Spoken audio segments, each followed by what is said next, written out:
ਇਹਦਾ ਮੂੰਹ ਫੜ ਕੇ ਵਿਖਾਉਣਾ ਮੈਨੂੰ।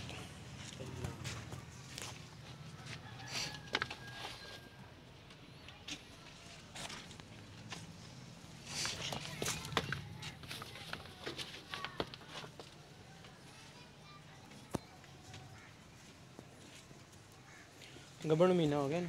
ਹਾਂਜੀ ਪੱਕੀ ਗੱਲ ਹੈ। ਹਾਂਜੀ ਟੀਕਾ ਰਖਾਇਆ ਬੱਚੇ ਤੋਂ ਭਰਾਈ ਉਸਤਾਦ ਜੀ। ਬੱਚੇ ਤੋਂ ਕਰਾਈ? ਹਾਂਜੀ ਬੱਚਾ ਚੰਗਾ ਸੀ? ਬੱਚਾ ਪੂਰੇ ਦੇ ਮੇਰੀ ਦਾ ਕੋਨਾ ਬੱਚਾ ਬਲਕ ਰੰਗ ਦਾ ਬੱਚਾ ਸੀ। ਇਹੀ ਰੰਗ ਸੀ? ਇਹੀ ਰੰਗ ਸੀ। ਠੀਕ ਹੋ ਗਿਆ। ਅੱਛਾ ਮੂੰਹ ਫੜੀ ਜਾਂਦਾ ਪੋਲੀ ਮੂੰਹ ਦੀ?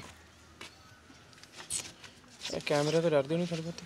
ਕੈਮਰੇ ਤੋਂ ਬਈ ਕੱਟਦੀ ਗੋਕਾ ਹੋਵੇ ਤਾਂ ਪੋਲਾ ਹੀ ਹੋਣਾ। ਚੋਗੀ ਚੋਗੀ ਠੀਕ ਹੋ ਗਿਆ।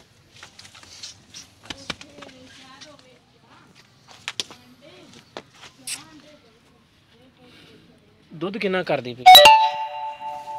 2-3 ਕਿਲੋ ਹੈਗਾ? ਹਾਂਜੀ 2 ਜਾਂ 3 ਹੈ? ਹਾਂਜੀ ਠੀਕ ਹੋ ਗਿਆ। ਉਹ ਪੱਠੇ ਤੁਹਾਡੇ ਸਾਹਮਣੇ ਪਏ, ਪੱਠਿਆਂ ਦੀ ਸ਼ਾਰਟਿੰਗ ਬੜੀ ਹੋਈ ਖੜੀ ਹੈ।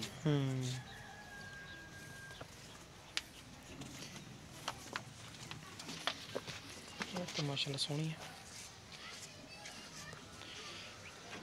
ਅੱਛਾ ਇਹਦੀ ਮੁਨਾਸਿਬ ਜੀ ਡਿਮਾਂਡ ਕੀ ਕਰਦੇ ਪਏ? ਉਹਨਾਂ ਭਾਈਆਂ ਨੇ ਲੱਖ ਰੁਪਈਆ ਮੰਗਦੇ। ਲੱਖ ਰੁਪਇਆ ਜ਼ਿਆਦਾ ਨਹੀਂ? ਚਲੋ ਥੋੜੀ ਜਿਹੀ ਲੈਸ ਕਰ ਦੇ। ਹੋ ਜਾਏਗੀ ਮਾੜੀ ਮੋਟੀ ਗੁੰਜਾਇਸ਼। ਕਿੰਨੇ? 95 ਦੇ? ਚਲੋ 2-4 ਹਜ਼ਾਰ ਬੰਦਾ ਕਰ ਦਿੰਦਾ ਯਾਰ। ਚੱਲ 1 ਲੱਖ ਇਕੱਲਾ 95,000 ਹੋ ਗਿਆ। ਇਹਦੇ ਵਿੱਚ ਪਿਆਰ ਥੋੜੀ ਬਹੁਤੀ ਕਰ ਦੇ। ਲੋ ਜੀ ਦੋਸਤੋ ਲੈਣ ਦੇਣ ਨਸੀਬ ਜਾਨਵਰ ਮਾਸ਼ਾਅੱਲਾ ਪਿਆਰਾ ਪਿਓਰ ਰੱਬ ਲੱਗੇ।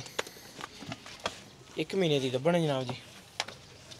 ਅੱਗੇ ਮੁਕੱਦਰ ਜਾਂ ਨਸੀਬ ਨੇ, ਲੇਕਿਨ ਇਹਨਾਂ ਨੇ ਹੱਥੀ ਕਰਾਈ ਹੈ। ਉਸ ਚੀਜ਼ ਦੀ ਆਪਾਂ ਮਾਲਕ ਤੋਂ ਗਰੰਟੀ ਲਾ ਲਵਾਂਗੇ। ਤੇ ਦੁੱਧ ਹੈ ਕਹਿੰਦੇ ਤੇ ਹਾਜ਼ਰੀ 2 ਕਿਲੋ। 95,000 ਰੁਪਏ ਮੰਗਦੇ ਨੇ। ਜਿਸ ਮੇਰੇ ਵੀਰ ਨੂੰ ਪਸੰਦ ਆਏ ਉਹ ਰਾਬਤਾ ਕਰ ਸਕਦਾ। ਸਾਡਾ ਰਾਬਤਾ ਨੰਬਰ 0345 2651 199 ਸਾਡਾ WhatsApp ਤੇ ਈਮੋ ਨੰਬਰ ਹੈ। ਮਿਲਾਂਗੇ ਇਨਸ਼ਾਅੱਲਾ ਇਸੇ ਤਰ੍ਹਾਂ ਇੱਕ ਨਵੀਂ ਔਰ ਬਿਹਤਰੀਨ ਵੀਡੀਓ ਨਾਲ। ਅੱਲਾ ਨਿਗਹਿਬਾਨ।